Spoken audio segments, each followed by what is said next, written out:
যেখানেই থাকো বন্ধুরা, আশা করি সবাই ভালো আছো। চলো আজ যাই একটা বেশ সুন্দর জায়গাতে। সকালবেলায় মন শান্ত হয়ে যাবে। আমরা তো এতদিন দেখে এসেছি যে ছেলেরা জাল দিয়ে মাছ ধরে। চলো আজ দেখি বাগদি বউরা কীভাবে জালি দিয়ে মাছ ধরে। তাই জন্য চলে এসেছি একদম নদীতে। আর সকাল সকাল দেখো প্রাকৃতিক দৃশ্য কত সুন্দর।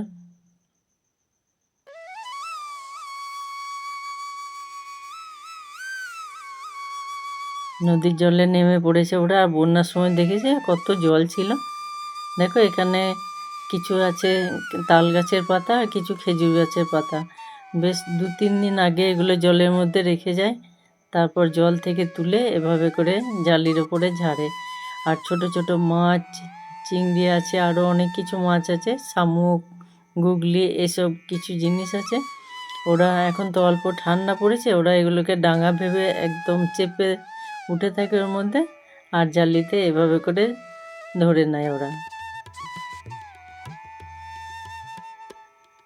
তারপর ওগুলো মাছগুলো তুলে নেওয়ার পর আবার ওগুলো জলে রেখে দেয়। আবার 2-3 দিন পর এভাবেই মাছগুলো তুলে নেয়। মাছ ছাড়াও আরও অনেক কিছু আছে, শেষ অবধি দেখবে, খুব ভালো লাগবে।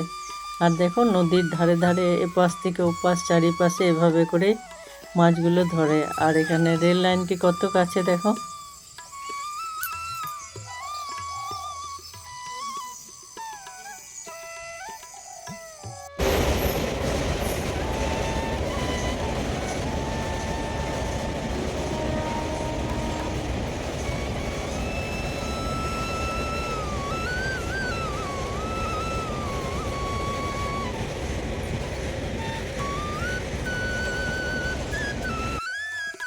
দেখেছো বন্ধুরা এখানে রেল লাইনটা কত কাছে, একদম হাতের নাগালে ট্রেন।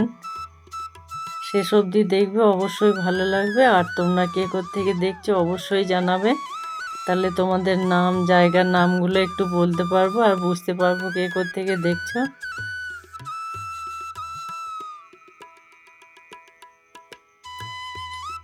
অনেক অনেক বন্ধুরা দেখছো, ভালো লাগছে তোমাদের জানাচ্ছ, কিন্তু জানো তো তোমাদের একটা হাতের ছোঁয়াতে একটা মানুষকে কতটা এগিয়ে নিয়ে যেতে পারে। আমার যতগুলো ভিডিও আছে সবাই দেখছো, পছন্দ করছো, কিন্তু সাবস্ক্রাইব আমার একদমই নেই। জানি না কেমন কী জন্য এটা। আর অনেকে করছে তারপর দেখছি আবার তুলেও নেয়, যেটা আমি পারি না। আমি যে ভিডিওগুলো দেখি সাবস্ক্রাইব করি, কিন্তু তুলে নেওয়ার কথাটা মনে ভাবতেও পারি না। এটা করার চেয়ে না করা অনেক ভালো। এটা তুলে নেওয়া মানে একটা মানুষকে অপমান করা, এটা দিয়ে আবার কেড়ে নেওয়া। তাই আমার অনুরোধ, যেটা ভালো লাগবে দেখবে, সাবস্ক্রাইব অবশ্যই করবে। এর জন্য তো কোনো পয়সা লাগে না, কষ্ট হয় না, সবাই জানো। আর যাকে করবে তারটা কেউ যেন তুলে নিও না, এটা খুব সম্মানে লাগে। দেখো বলতে বলতে ওরা কতগুলো মাছকে ধরে এনেছে, আর মাছের সাথে আরও কি কি বেরিয়েছে সেটাও দেখবে।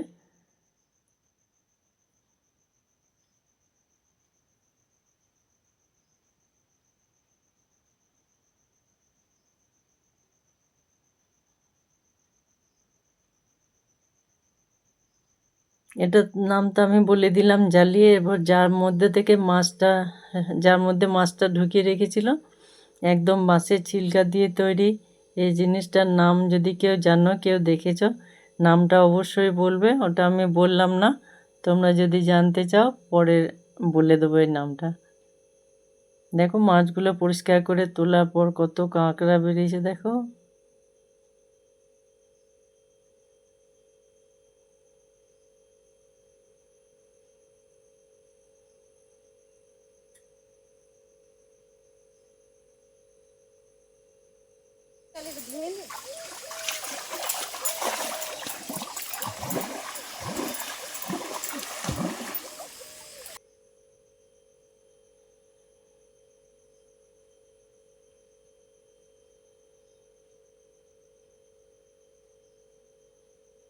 এবার বাড়ি ফেরার পালা। আজ এই পর্যন্ত, আবার দেখা হবে।